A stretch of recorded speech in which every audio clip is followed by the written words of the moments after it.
Hello and welcome to Hawkeye Nation. This is HawkCast, your Iowa football, basketball, and recruiting podcast brought to you by Hawkeye Beacon and Iowa.rivals.com.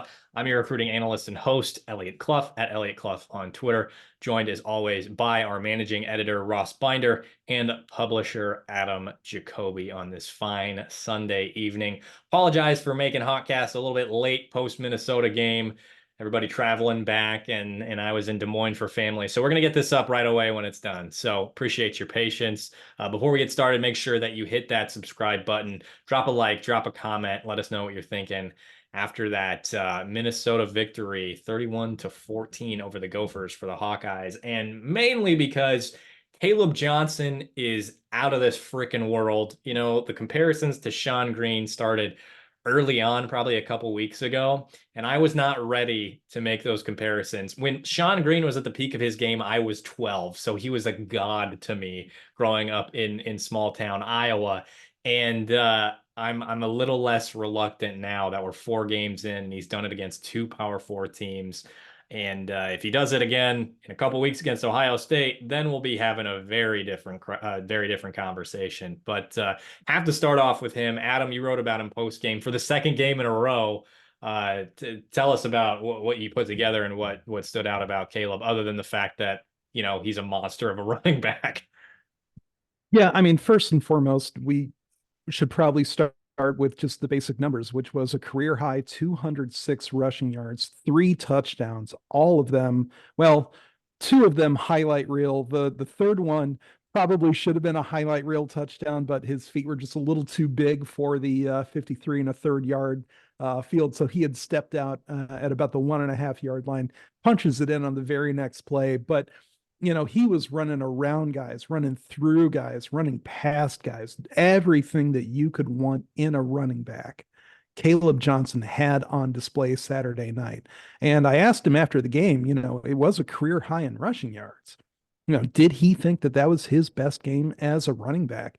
And he thought a little bit about it. And he said, yeah, I think so. But I left a lot out there too. Just got to keep getting better, just got to keep he was right. He didn't really do a whole lot after that last, Ross, what was it? His seventh rush over like 15 yards. Like it was another big chunk play. But even after that, he sort of begged off a little bit and ceded the field to Jazz Patterson, who had another great day as the second string running back, and I think has really solidified himself as the perfect sort of change of pace back for the way this Iowa offense operates. You can't really argue with production, from your second string back, like 18 rushes for 66 yards. From a yards per carry perspective, it was only 3.7 only, but he's always falling forward, always getting those tough yards.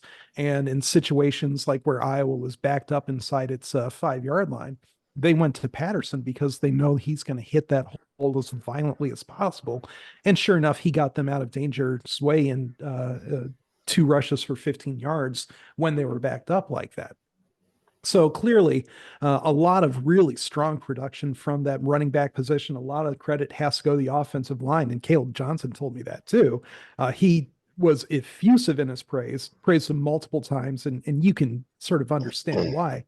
But yeah, by and large, we're talking about a guy who is really cementing himself as easily one of the top 3 backs in FBS right now. Almost certainly going to be NFL material at 6'1", 225 with gifts like that. I mean, guys, he's the best since at least Sean Green in Iowa's backfield. I and I don't say that lightly. The best since at least Sean Green. Ross, would you agree? Yeah, 100%. I mean, I was leaning that way a week or two ago, and seeing him last night only, underlined that position for me. And the thing that really has impressed me this year is he's gotten better, I think, every single week.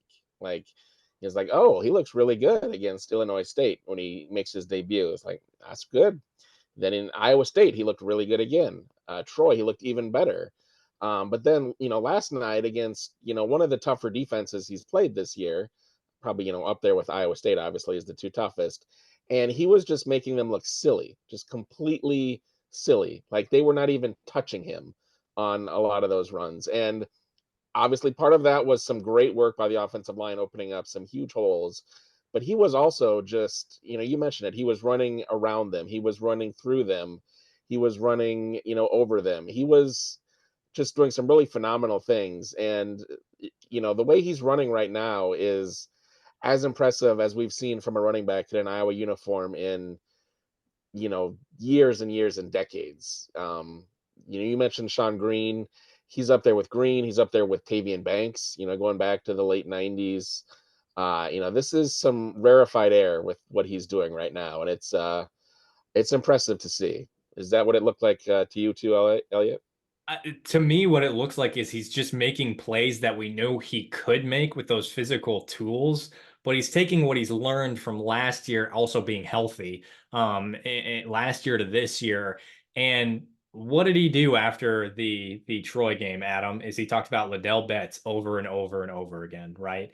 And it really sounds like it's one of those things like, I'd equate it almost to when you're a kid and you first go off to college and you come back. It's like mom was actually right about everything, like one of those types of things. Now, and I don't know that Kaleb, it's exactly apples to apples there, but he's just making plays that he wouldn't have last year. That 40-yard run, that's a 0-yard run last year. That's plugged up at the line of scrimmage and it's 0 yards. He took it for 40 and his touchdown and stepped on the throat of the Gophers. Right?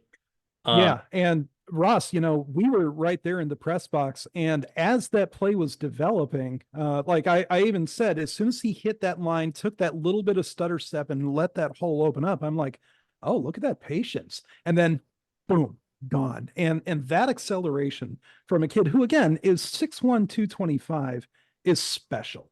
It's just special. And when you have that ability to accelerate from, not ideal positions, like it doesn't all have to be set up great for him, but when it is set up great for him, even better, because those toss plays are just absolutely lethal, big play type of runs. But now that he's able to turn minus plays into plus plays, and again, Eliot, you're right, like it's all because he's been listening to Liddell Betts. This is the sort of, turn 2 yards into 8 yards that Liddell Betts, carved a 10-year NFL career out of. And the fact that he's now actually running behind his pads, the way that coaches have been begging for, now that he's actually using those physical tools, Eliot, I you're probably too young for Swingers. And I hate that sentence just came out of my mouth. You're probably too young for the movie Swingers, but there's a scene where Vince Vaughn's giving a pep talk, talk to girls pep talk to John Favreau. And he's like, you're like this bear, man. You got these big claws and you don't know how to use them. Just you're looking at this bunny. What do I do? Kaleb Johnson is the bear who has discovered his claws. And that is terrible news for the rest of the Big Ten, because that production is still there. And he is again, I keep saying it because it's still true. And it just bears repeating. He's one of the best running backs in college football. And it's exactly what he envisioned for himself coming into this year. If not the best. 685 yards through 3.5 games. He's averaging 8.4 yards per carry. That's freaking crazy. Yeah, that's Reggie Bush territory right there. Yeah. 9 touchdowns already. This is unprecedented, at least within the last probably decade and a half for the Hawkeyes. He's been more productive than Sean Green was to start that season too. Sean Green really came on at the end. I think at this point in his big year, Sean Green had like 500 yards and 4 touchdowns at this point, something like that. So Kaleb's just playing out of his mind. Last week I made the I guess analogy or we were talking about quarterback play for Cade, and we'll get to that here in a moment, but how it's not a video game, right? Like it can't all happen at once for him in terms of, making the big throws and all that. Caleb is like a created player in a video game, right? Like if you were to make a running back in a test tube and say, hey, we want the perfect running back, you got Kaleb Johnson, right? Like the physical tools, the high end play, like everything we've seen and talked about, the possibilities is coming to fruition right now. And again, if he continues it, like he's really starting to enter the Heisman conversation right now. But if he does it against the Buckeyes in 2 weeks, whoo, that's another echelon. He's really thrusted himself into the conversation. Now, we don't want to get ahead of ourselves. We're going to talk about Ohio State in a moment too, but go ahead, Adam. There's just one more little thing to point out here, and one more little historical parallel here, because Tavian Banks, with that incredible first 4 weeks that he had back in 1997, what derailed his Heisman campaign was, funnily enough, a trip to Ohio State. And Andy Katz and Warrior and crew just absolutely shut that down. So again, we're talking about 27 years ago. We're talking about before anybody on this Iowa team, even Cade McNamara, was born, right? Like Kirk Ferentz wasn't even there yet. But nonetheless, like if this is going to be a more, a more storybook season than even Tavian Banks had, it has to start in 2 weeks at Ohio State. He has to produce right there. Otherwise, the Heisman talk is as gone as quickly as it got here. He'll have a little extra juice for that game too, since it's Ohio State. He's from Ohio, and I don't believe they recruited him too hard or at all. So we're going to pull up his rivals profile right now. As a 4-star running back in the state of Ohio, you'd think that they would have given him the time of day, but oh, come on, rivals. Why are you doing this to us now? As a 5.8 4-star, he had offers from, he was at one point committed to Cal. I don't know if you guys knew that. That's insane. forgot that.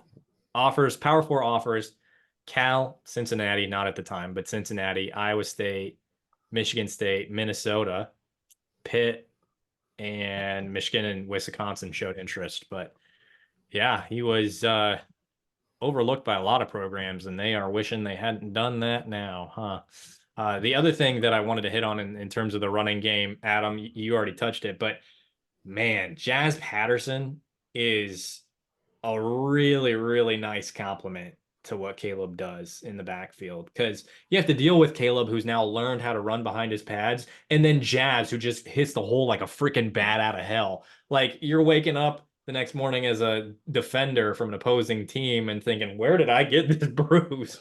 Right? And like imagine going to class 5 days a week, practicing 5 days a week, and then having to play defense against Jazz Patterson and Kaleb Johnson on a Saturday. Hard pass, dude. Like it's a identity that Iowa has had before in just punishing opposing defenses, right? And just wearing them down throughout the game. And this might be part of what we see going forward is, oh, this offense doesn't look good in the first half. And then they just start to wear you down and beat you into the dirt and take them into deep water, like Quinn Schulte likes to say. Especially if it's these two playing running back, this is just what we're going to probably see for the remainder of the season. Hopefully they can put something together in the passing game. But if this is what works, man, if it's just lean on them until they break, then and you win that way, then there you go.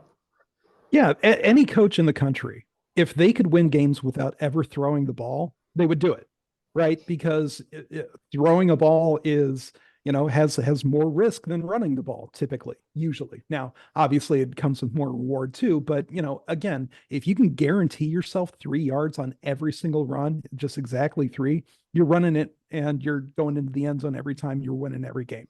Any coach would take that. And so the fact that Iowa has this high-powered rushing attack that it can lean on when Cade McNamara is, not really producing very much. And he ended with 62 passing yards on the day, and he had 16 in the first half. And, it really does not seem like much of a surprise that when Iowa decided, all right, we're just not going to have Cade throw very often, the offense picked right back up.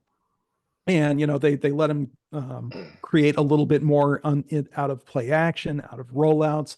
But essentially all they were doing was using the run to set up the play action, which, is sort of 20th century football. But again, it's what worked. And right now, this is a formula that unless you have the dudes up front to match with Iowa, and there aren't a whole lot of teams that can say that. I would say Ohio State's probably going to be one of them, but Minnesota did not have the dudes. And Iowa knew that going into the game. The game plan was wear these guys out because they haven't faced a front like Iowa's. They knew that. They talked about Mason Richmond talked about that. Kaleb Johnson talked about that. Cade McNamara talked about that. I asked Kirk Ferentz about it, and he said, yeah, that was what we were trying to do. And so the fact that they can identify that as a winning formula and then go and execute it in a way that is so demoralizing when you don't have the dudes. PJ did not have the dudes. That is something any coach would take. And it really puts Iowa back on a, are we going to call it a compete for the Big Ten title trajectory? They're still a dark horse at this point, but they are undefeated in the Big Ten. They are 3-1. They still have everything that they want in front of them. But the fact that they have a physical advantage in the trenches, again, for the first time in Ross, how many years do you want to say that? The four, yeah. It's been a few years since they've had this kind of a physical advantage. And now that they have it, boy, who would you trust more to know how to use it than Kirk Ferentz, right? Yeah, absolutely. They finally have the guys up front in the offensive line. They're finally healthy. Obviously, they've got tons of experience. We've been saying that for a long time, but it does feel like it's now paying off, especially in the run blocking. They were doing an exceptional job last night. The holes they were opening up for Kaleb and then for Jazz, just really impressive. And once those guys can, get ahead of steam, hit that hole. They can do a lot of damage, as we've seen. You mentioned it, Eliot, but Jazz just makes such a perfect complement to Kaleb and what this running game is doing, because you add, you've got a battering ram coming at defenses that are already tired from chasing Kaleb Johnson around for the rest of the game. So that's a recipe for a lot of success. And yeah, it's the running game for Iowa is looking better than it has in. I don't even want to put a number on it or a year on it, because it's been a long time since we've seen a running game that looked as effective as what they've shown this month. Adam, you're going to put a number on it? Well, I wish I could, but I mean, the fact that they're able to bring Jazz off the bench means that the way that he runs, he's never doing it with tired legs. And Kaleb Johnson, if his legs get tired, it won't be for long. And it won't be the defense's thing to be able to pick up on. And Le'Shawn Williams isn't even healthy. they they don't even miss him yet, which is crazy because he was their dude in that backfield the back half of last season, and they needed him to be that. And so the fact that they have that, they've got Le'Shawn in their back pocket, and Kamari Moulton's in that mix too. They even had TJ Washington in the backfield for a few snaps. They trust him too. That is so much depth and so much trust and so much talent to have in the backfield at once. And yeah, like Iowa finally has its identity on offense, and it's somehow inexplicably a big play rushing game. But that's what they are. That is absolutely what they are. I mean, guys, that second touchdown by Kaleb Johnson, it was a run on 3rd and 10. Yeah. Most coaches, most teams call that a give up call, and he turned it into 6. What a gutsy call by Tim Lester there too. Like for as much criticism as we've given him, especially for the Iowa State game where he got a little cute in the second half and even on those early half or first half field goals, that was like, I mean, everybody was going right. I mean, and then TJ Washington just comes around the formation and gets blown up, but it was a block effectively and took out the edge, the guy who's setting the edge for Minnesota. And Cade McNamara is going downfield, right? Like that takes a level of buy-in. 1, 2. That shows leadership as well. And Man, like it was just fun as hell. Like, when are we going to see anything designed like that? When were we going to see anything designed like that under Brian Ferentz? I can tell you, we weren't. Tim Lester, that was gutsy. Any run under Brian Ferentz was going to go right. It was like an inside zone in that situation. Nope, took it to the outside, scored a touchdown. That was incredible schematically by Tim Lester. And it started with Kaleb Johnson split out wide. He Yeah, motioned yeah. back into the backfield, and people, a lot of the reporters around us were like, "Oh, so it's going to be a run." And apparently Minnesota just did not get that memo. And so the fact that they were able to one sort of spread out that go for defense and really create sort of a more wide open opportunity for Kaleb Johnson to get into space. And again, he is absolutely lethal in space. Again, that's a Tim Lester, let Lester cook sort of situation. And it's just like you said, we were never going to see it under Brian Ferentz. And, that's because it started with motion. 6% of plays last year, 6% had pre-snap motion. Okay. Should we move on to quarterback play now that we've talked about well, again, give the flowers to the offensive line, right? Like the run game, how they've been blocking, so much better. So much better. And like I think you have to give flowers to Tim Lester again. I think it's a product of the scheme. I think it's a product of the fact that though Cade hasn't been playing well, like we across the board, we can pretty much agree on that.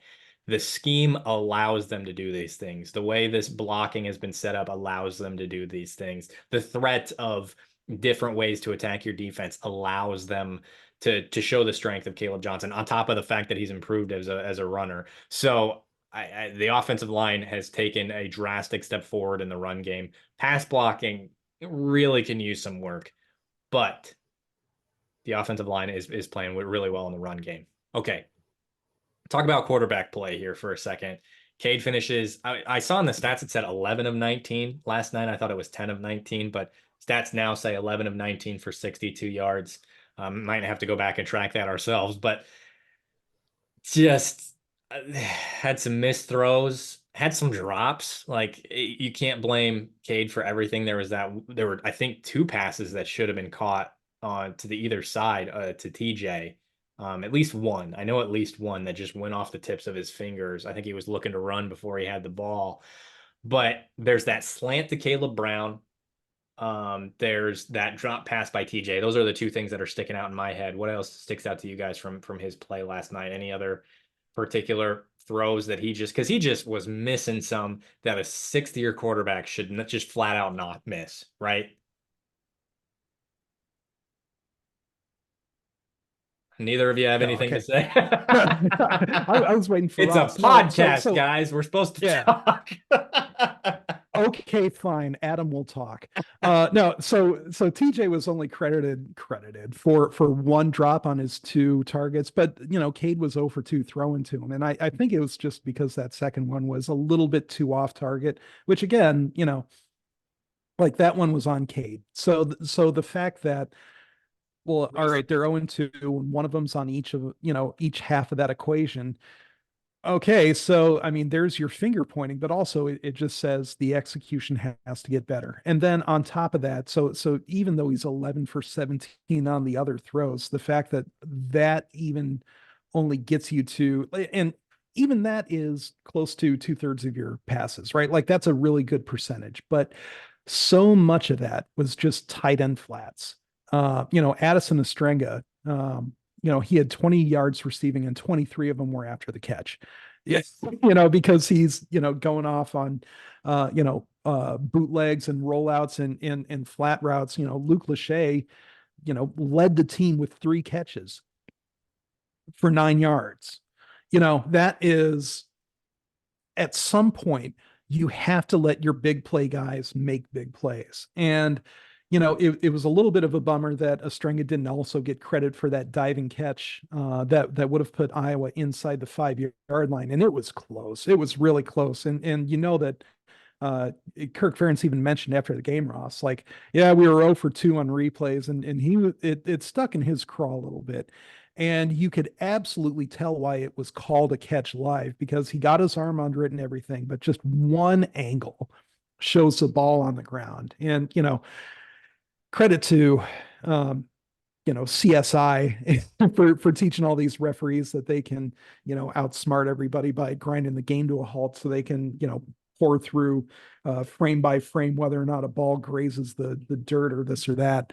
But by and large, that downfield passing game has to be more prevalent. Otherwise, all these tight end flats who I think it was Pat Hardy who was next to us, who was like, yeah, it's my favorite play of theirs. Because, there was nothing about that forced Minnesota to respect that route or to play off of it. And so, yeah, you can throw that and you might get a catch out of it, but all it means is that Lachey or Estrenga is going to get his leg absolutely like cruise missiled by some strong safety who's waiting for that route, because Iowa just likes to run it like 5 times a game. And so, that is not necessarily on Cade.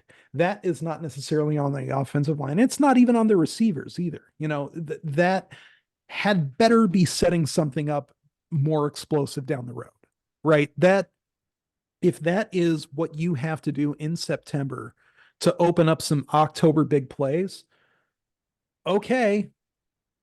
But the next game's in October. There is an expiration date on running the tight end flat heavy offense. And, for as much as Lester has dragged this offense into the 21st century kicking and screaming, at some point the playmakers have to start being put in position to make plays the way that you're putting Kaleb Johnson in position to make plays. And, Jacob Gill had a really good game and only had one throw at him and made the most of it. 8 yards on that catch. And it was a critical 8 yards. It really set them in position to get that drive going. But, by and large, that passing game still looks like the 21st or the 20th century sort of style that, most defenses are not particularly challenged by. And I get that there's more risk with downfield throwing, but I mean, just look at Minnesota and Max Brosmer, who really I don't think is better than Cade McNamara, but he had more production, more yards because he was at the very least throwing downfield and giving his receivers opportunities to make plays. And they weren't high percentage opportunities necessarily, but you keep throwing them and eventually you're going to get some of these plays by like that Spencer kid, that sort of highlight reel play or catch, or the Jamison Gears, that other touchdown catch that they made. Just put them in position to make plays. Say, all right, go and get it. And if you throw a good enough ball, and Brosmer did a few of those, then that's what you get out of it. That element still needs to come back to Iowa's passing game, and the aversion to risk can start to become counterproductive when it means more 3 and outs. And there were so many 3 and outs in that first half that, a whole lot of Iowa fans were like, okay, so nothing's really changed. And it took a really, really, superlative effort that we've already talked enough about by Kaleb Johnson to sort of unstick things. But yeah, like the passing game, and some of it is protection. But that passing game really does have to mature a little bit. Otherwise, all of these season goals that the Hawkeyes have are, again, just going to evaporate and probably in about 13 days' time. Ross, do you agree? Yeah, definitely. The one thing I would come back to that you kind of mentioned also is, getting the ball to the playmakers, and that starts with getting them on the field. Caleb Brown had 1 snap yesterday. You can't really do a lot on the sideline. So, they need to find ways to get him more involved in the game, and the other receivers too. You mentioned like a passing game built around, dump offs to the tight ends and the flats is not a passing game that's going to be effective. It's not a passing game that's going to stretch defenses at all. It's not a passing game that's going to support the running game effectively. If Iowa can run for 290 every game the way they did last night, probably won't matter too much what the passing game does. But I don't know that we can bank on Iowa running for 290 every game, outside of Ohio State the rest of the season. So there's definitely got to be some work. They got 2 weeks now to prep for Ohio State. We've seen, the one, not the one, but one of the real highlights of Brian Ferentz's time at Iowa was obviously the Ohio State game in 2017, and that was notable particularly because it didn't look like a Brian Ferentz called game the rest of his tenure for the most part. It is Ohio State. It's a road game. It's one of those empty the playbook. Like if you've been setting stuff up, this is the game that you pay off what you've been setting up and what you've been teasing. If you're not doing it, then what are you saving it for? You're saving it for week 10 against Maryland or whatever. Why? So it's going to be a big game, but that's 2 weeks from now. We can talk about that more. But yeah, in terms of what we saw last night in the passing game, it was just very, very safe, very contained, and very ineffective. It was not what the offense. It did not help the offense, but equally it didn't hurt it. Cade didn't turn the ball over, which was something we saw often last year with Dakin especially. So, but you need more from your offense, from your passing game than just being a net zero, neutral. Eliot, what did you think from what the passing game did last night? So there were a couple plays, I believe, where the color analyst pointed out that tight end flat situation where Cade McNamara had an open receiver downfield where he just couldn't get him the ball because there was too much pressure. And that's where we start to revert to the offensive line. Opposing defenses are recognizing that they can send blitzes, and they're one way or another either going to disrupt Cade McNamara or get a sack. And that's not good.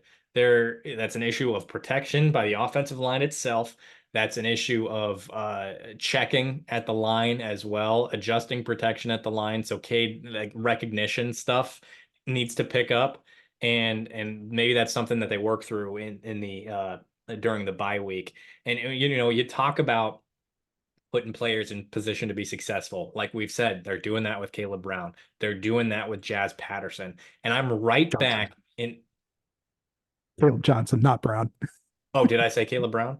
Yeah. Oh, Yeah. sorry. I meant Kaleb He's Johnson. decidedly not in position to succeed. I was, now. and that's exactly the point I was going to make.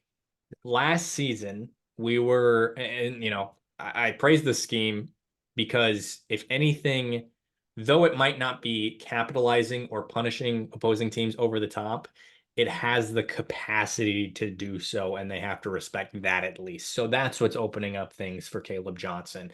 But they need to be able to attack opposing defenses and take advantage of this issue where they're selling out on the run, where they're shooting, they're shooting blitzes at Cade. This is where I'm going to revert back to last season. I don't know if you guys remember this. We got about 4 or 5, maybe even 6 weeks into last season, and I was saying, run a freaking screen pass for Kaleb Brown. Put Kaleb Brown in a position where you can get him the ball and let him make a play in space, because we've seen him do it. We know he can do it. He played running back in high school. That's his forte, right? Like, get him the freaking ball. Like, we mentioned the drops having hurting Cade's completion percentage and therefore production and all of that. Rhys Vanderzee had a drop this week or yesterday too. That would have been big. That would have been a first down. He ended up making up for it, which was a great play later on. Made the catch despite pass interference. And the one snap that Kaleb Brown got, it was a slant that I don't know if he could have taken it to the house, but it very well could have been a big play. He was open, and Cade needs to hit him on that slant. He just does. Absolutely. There's not an excuse. Put the ball where it needs to go. And I think Cade will tell you that himself too. So I don't think I'm telling any or sharing any news with you, but like run run those slants, run a crosser over the middle, like do makeshift one of those pick plays where you hope you don't get called for it, right? Like run a screen, do an end around, Like you're doing that and do it for Cade McNamara too. What do we talk about when he has those punt returns? He's twitchy, man. He's explosive in those small spaces. Get him the ball in space then. This is something that we talked about going into the season of something you had to do, and now we're still talking about it. Is this what you're setting up? I hope so. Because these tight ends into the flat, I mean, even if you get them on a 10-yard out, that's 10 yards. That's too much weight to get turned, right? With a tight end. I mean, you're asking them to do too much. And that's not, it's like that stupid freaking slot screen that they'd run with Brian Ferentz at least once a game with the tight ends, where it was like an under screen where they just it's reverting back to things like that aren't working, right? Yeah, and ultimately what it comes down to is they're not with that play calling, they're not giving defenses any reason not to crash the line as soon as that ball is snapped. And, when the defense does not have to respect you deep, then there's nothing that's really going to confuse them or burn them about, just trying to hit the perimeter after about 2 or 3 yards, because ultimately, again, like that's how guys get upended. You're not they're not really hospital balls when we're talking about guys like Addison Estranger or anything like that, but it's definitely a like you're about to get popped by a guy who tackles for a living. Like it's not putting those guys in, we keep saying this, but it's not putting them in position to succeed. It's what that's doing, going to Caleb Brown, going to Cade McNamara, giving them the ball in space. Now with the amount of pressure that's on Cade, now with the way they're going after Kaleb Johnson, you're taking what the defense gives you. And that's something we hear every week, whether it's an analyst, whether it's a coach, whether it's a player. And with this offense, you have to do that. That's why you brought Cade McNamara in, because he's a seasoned vet and you take advantage of what the defense gives you. He's that type of quarterback. And if he can do that, that's where you start to have more confidence against teams like Ohio State. There was one thing that Kirk mentioned in his Tuesday press conference. Somebody had a question about how the offensive line had been improving its blocking week over week, et cetera, et cetera. And you could tell that they had run blocking in mind when they asked that question. And Kirk answered, the first thing in his answer was, oh gosh, we just came off the practice field and I was thinking we couldn't block anybody. And after that game that we just watched last night, that Minnesota game, I would bet you dollars to donuts he was talking about pass blocking, because that was another situation where they had to go into halftime, adjust their blocking schemes, and, make those adjustments. They didn't tell us what they were, but it was obvious that they were doing a better job of keeping Cade upright and eliminating that threat off of the edge in one way or another. But the fact that, again, it took 2 quarters to do that. It took a halftime adjustment. Like, it's good to be able to do halftime adjustments, but you also want them to be in position to succeed in the first quarter, in the second quarter, that you're not giving the opposing defense free reign to, spam an outside blitz off the edge and just, dare Mason Richmond or Jennings Dunker to block 2 guys all by himself. At the very least, have a guy in the backfield who can chip and then, hop out on a screen or something like that as a safety valve. That is part of an NFL offense, is blockers turning into receivers and vice versa. We've seen Jazz Patterson take out 2 pass rushers at the same time. Like we know these guys are capable of it. And if Kaleb Johnson is going to be successful in the NFL, like you got to show you can do that. It has to. With all this quarterback conversation in mind, we did ask our premium subscribers if they had any questions, thoughts, things that they wanted us to talk about tonight. And RRH Hawk dropping the question everybody wants to know the answer to, and that is, will Brendan Sullivan, ever get a chance of a full series of downs outside of an injury to Cade? And this conversation made me think of this in particular because when you have that continued pressure, it makes you think, how can we adjust to this other than, obviously the offensive line conversation we had? Well, Sully's a bit more of an athlete than Cade McNamara is. So that's something that I know a lot of people have clamored for even since before the season started. And I'm going to just go out and say probably not. I'm going to say there's like a 90% chance that we don't see Sully in a full series. But that's a feel thing more than anything. What do you guys think on that one? Yeah, I think you're probably right. The only exception I would make is if it was a break glass in case of emergency, like things are just really, the offense is in a complete, tailspin. They need something. I'm thinking like they're playing Ohio State and then they're down 40-10 or something in the third quarter, and maybe they turn to a different quarterback at that point. Not a great situation for any, for this hypothetical to be playing out, obviously. In terms of like in a competitive game, do I think Sullivan would get like real snaps outside of the red zone?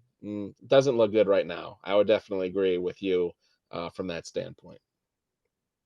Yeah, let me add to this chorus and say I don't expect it, and mainly because if it were going to happen, it probably would have happened by now, because the non-conference slate is your opportunity to try to test a few of these things out against live ammunition, for lack of a better term. And we know that the staff likes Sullivan. We know that they really appreciate his approach to quarterbacking, but we do need to remember that he really came in late. And even for all of the transfer portaling and QB succeeding in year one, et cetera, that's not necessarily the situation that Sullivan was walking into at Iowa. He came in later than a lot of these guys, try to portal in.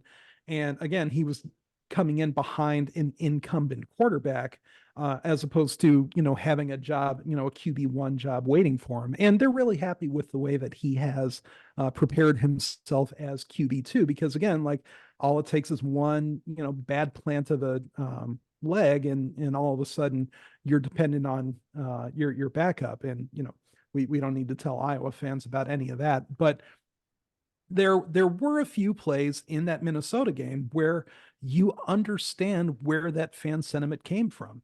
The play near the end of the first half where McNamara gets flushed out of the pocket, tries to scramble, defensive lineman gets him by the shoelace, and it turns into like what, a 12-yard sack, and McNamara's doing a somersault on the 15-yard line, and that was at the point where I tweeted out, like, things are starting to go sideways for number 12 right now. That was what do you ask him to do at that point? And that's also a play where Brendan Sullivan doesn't get sacked.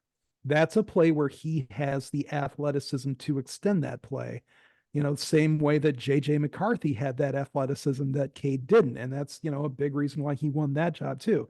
Now, we are not comparing Brendan Sullivan to JJ McCarthy in an apples to apples situation or anything like that, but just that ability to move, just that ability to escape and reset yourself outside of the pocket. Sullivan is more capable of that than Cade McNamara. And, both of those guys would tell you the same thing. Tim Lester would tell you the same thing. So right now, Iowa is in a situation offensively where, yeah, that was a bad play for Cade, but it wasn't a like ruin the game play. It wasn't the offense can't run and here's proof sort of situation.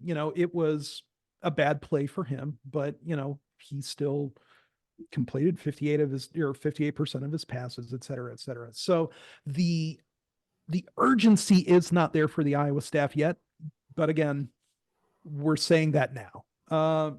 Ross, did you have anything else that I was just going to say they haven't even brought Sullivan in opportunities where maybe his bigger arm could be, an advantage. Like that Hail Mary at the end of the Iowa State game was a debacle, obviously. And then last night at the end of the half, they had, potentially a chance at a Hail Mary, and instead, handed the ball off to Kaleb Johnson, which was good for his rushing stats, but did not give Iowa any sort of opportunity to score points on that drive, where, potentially the bigger armed Sullivan maybe could have maybe done something. Who knows? But, they're just really definitely keeping him contained to that red zone package, it looks like. And I'm assuming that's going to continue, we shall see. Like you mentioned, Adam, and then we'll move on to our next question from our premium board is they're not going to roll out Brendan Sullivan for a drive if it's like 10-10 at Ohio State, right? Like that's the last time something like that's going to happen. So, anyway, to move on, Waterloo Chaz asks, can Iowa play more than one good half per Saturday? And that is a magic question that I don't think we're going to find out for a little while. If they're gonna beat Ohio State, they have to.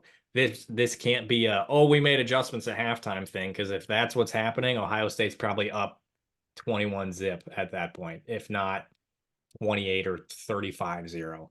It get ugly quick. If you've seen Quinshawn Judkins run the ball, like it's gonna be a duel of stud running backs at Ohio State. So that's just a we'll see question more than anything. And of course, we'll ask the staff about that this coming week. We will get coordinators, so that'll be good. Looking forward to that. The other thing Golf Hacker wanted us to talk about that we're still on the offense, the emergence of Hayden Large. He had, what did he have, 2 catches yesterday? And he's really been a feature in the blocking in running game. He blew up on Twitter thanks to Blake Hornstein from Hawkeye headquarters in the Quad Cities. I guess he was given quite a fiery pregame speech, and it's become a situation. I missed this media day. I believe you were there, Adam. He was introducing himself to every media member before he asked questions. So he's Shaking quickly hands and everything. yeah, he's becoming a fan favorite, and he's getting involved. I guess what are your thoughts on that? Because he's a monster of a guy too. Hayden Large is a fitting name. Yeah, he's not Hayden Small. But we apparently another reporter saw, and I wish I could remember which one it was, but another reporter saw Kaleb was apparently massaging Hayden's leg on the sideline at some point, and he was like, what was that about? And it's like, oh, I'm just making sure he was loosened up because he was blocking for me so well. So, I mean, that's a lot of like teamwork and camaraderie and all that. And also just an acknowledgement that a great rushing game is not only about the running back who's toting the tater, and the fact that Iowa has that guy that can blow up that point of attack and who has that experience at tight end, so you can use him more as like an H back, move him in and out of the backfield. So it's again, we're not going to go apples to apples and call him Frank Wycheck or anything like that, but that is, again, a level of versatility that Iowa has with its bigger, members of the backfield that has been a little bit missing. Like usually those guys just stay at tight end, but the fact that you can start to position this blocker where you want him, still use him in that passing game, that again is a little bit of versatility that keeps opening things up in this Leicester offense and gives defenses one more thing that they have to keep accounting for. And eventually they've got to account for so many things that your base plays start to just bust more. I think we're getting to a point where we want to wrap up here shortly, but gotta shout out the defense here as well before we get out of here. Rough first half. Guess what? Phil Parker, might as well call him Phil Pressure. Phil Parker dials up the pressure in the second half, sends Nick Jackson on some blitzes. They were really getting after Max Brosmer. Is it Brosmer, Brosmer? I've heard both. I think it's Brosmer. Okay. And just 1 sack, but man, they made him look like a former FCS quarterback in the second half. I think he was 5 of 11 for like, I tracked this. I don't remember, 5 of 11 for a very small amount of yards and an interception that got tipped to Quinn Schulte right in the breadbasket. So the defense, you wrote about the second half adjustments, Ross. I guess, am I missing anything there? No, I mean, there was definitely a little more pressure, especially from Nick Jackson and the blitzing, and that certainly played a factor. But it really felt like they just really, focused on doing what they do best and doing it more effectively. And they were just much better at that. The coverage was tighter. The pass rush was getting there, and the tackling was more sound. And it looked like the Iowa defense that we've come to expect. Whereas the second quarter, They looked like they were on their back heels. They looked like they were just a step slow, which is not a normal position for them at all. I have In a bit, I have some stats here. First half, Brosmer, whatever it is, 17 of 26 for 222 yards, 2 touchdowns, and a pick. Second half, 5 of 11 for 66 yards and an interception. And here's the stat that I came away with that was the most telling of the second half for Minnesota's offense, where they were shut out. 5 possessions in total in the second half. Punt out of 3 and out. Punt out of 3 and out. Interception, end of game. yeah. And a big key for that was Iowa was not getting held to 3 and outs anymore.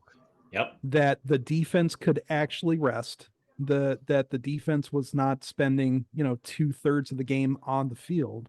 And so I hate to use a phrase that is going to set some fans off, but that is the textbook definition of complimentary football right there. And I even asked Jay Higgins about that, more in the context of the big plays by Kaleb Johnson. I asked him, is that something that really puts a pep in the defense's step as well? Seeing your boy go out there and make great plays. And he said, well, yeah, absolutely, because we want to hold up our end of the bargain when we see the offense is holding up their end of the bargain too, but also just Iowa's ability to keep the offense on the field, keep that ball moving. One, wears down the Minnesota defense, and two, keeps Iowa's defense on the bench, resting and getting better prepared for those possessions, as opposed to spending 90 seconds on there and barely getting a paragraph in from Phil Parker before they have to go back out there. So it really did sort of seem like something that started to fall downhill, so to speak, for Iowa just as a whole, that the offense gets unstuck. The defense, reestablishes itself, gets more pressure, which is what they, that was a halftime decision they made. And ultimately that is how everything, really came together, and I really imposed its will. And that is exactly what a coach wants to see. Before we get out of here, we got one solid question from Kuwait Hawk. I got to give a shout out to Kuwait Hawk. He always, or she always starts our game threads a day before. So we appreciate that, Kuwait Hawk. Keep up the good work. We do appreciate that. Said, how hard will players be pushed this bye week, or will concentration on Ohio State begin this week? That's a good question that I think a lot of people don't really talk about. I think you have to start at least watching film of Ohio State, right? You have to do some prep, like sprinkled in. But I also know that Iowa likes to do a lot of developmental stuff with the young guys when they've got a bye week. They like to really, well, now they've really got to use this week to hone the offense, right? The passing game under Tim Lester. That's something I'm definitely asking about this coming week. How much are they going to focus on that during this bye week and in the following week for that matter? But that's my gauge of it. I don't think a ton of the concentration will be on Ohio State this week, though it will be sprinkled in if I had to imagine. Of course, we're not in the building, right? But like that's what I imagine. I guess, do you guys have any thoughts on that? Yeah, I think from the coaching standpoint, there probably won't be a lot of a focus on Ohio State this week because, they like to stick to their schedule, and the schedule is that next week is game week. Next week is when they focus on Ohio State. We see that kind of in bowl prep too, that they don't really start the focus on the bowl opponent until kind of that week of the game, and the rest of that is more development and recharging and things like that. So I kind of expect more of that from the coaching standpoint this week. But, the players are the players. They know who's next on the schedule. They know it's Ohio State. They know what happened the last time they played Ohio State 2 years ago in Columbus. Many of those guys, I mean, we've got a bunch of, 6-year guys on this team. They were playing in that game and getting, ripped to shreds by CJ Stroud and that Ohio State offense. So they remember that. They're going to be thinking about that this week, no matter what the coaches are, focusing on during the formal practices. So I think this week is more of an intangible thing for thinking about Ohio State, and next week is, like you said, that's when the real formal focus will come into play. Yeah, Kirk mentioned after the game, they've got the 24-hour rule that they like to talk about, and he said pretty early, I think in his opening statement, like, we are going to take a little bit more than 24 hours to enjoy this one because we have the bye week. So, they're not going to be working on an accelerated schedule on a, like, all right, go out there and hammer them in practice for 2 weeks, because ultimately you want these guys to be rested, prepared like that. The point of the bye week is to, repair, restore, all that good stuff, and get yourself, ready for the next 8 weeks. And, because that first 4 weeks of the season came on the heels of fall camp too. So these guys had more than 4 weeks of wear on their tires. So yeah, absolutely, rest is a critical component of this, and it should be, right? Like, that's not just an Iowa thing. That is a fundamental understanding of how you get guys through college football seasons. They're long, they're grueling. You're never 100% as soon as that season starts, if you even were going into it. You got to let these guys heal a little bit, but then, Ross, like you said, then it's prep, and you got to go as hard as, if you had played the week before, that you don't really get the luxury of well, we can sort of slough it because we've got more days to do it. Like, no, like, the big thing about how Iowa runs this program is do it the same way all the time. Practice how you play how you practice. And so the way to get them practicing at 100%, to get them practicing in a way that's going to help them beat Ohio State, is to give them this little bit of rest while you can get it.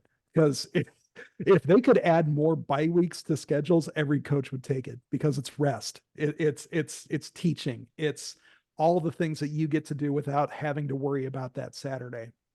So again, like Kirk said, they are going to take a little bit more than 24 hours to enjoy this win and reacquaint Floyd with Iowa City. And but outside of that, when they do get prep for Ohio State, and some of that prep is player led. A lot of these guys just do that at home. Nick Jackson mentioned that Jay watches film at home all the time. We'll wake him up from naps to tell him about things he saw in film. These guys can prep on film as soon as they want, as soon as it's ready from the coaches, and it should be ready pretty soon. So that's going to be part of it too. But in terms of the way the coaches are going to prepare them for it, which is, I think, the way the question was asked, they are going to use this week to get the guys ready physically. And then, Ross, like you mentioned, next week is going to be the actual team prep portion of it, the way that I understand it from what was said. All righty. We will wrap it up here on this episode of HawkCast. We appreciate you tuning in. Don't forget, before you go, drop a like, drop a comment there on YouTube, hit that subscribe button so you don't miss an episode. Do the same on Apple Podcasts, Spotify, wherever you're listening to this podcast. If you're on Apple Podcasts, leave that rate and review. It helps us out a lot. We really do appreciate it.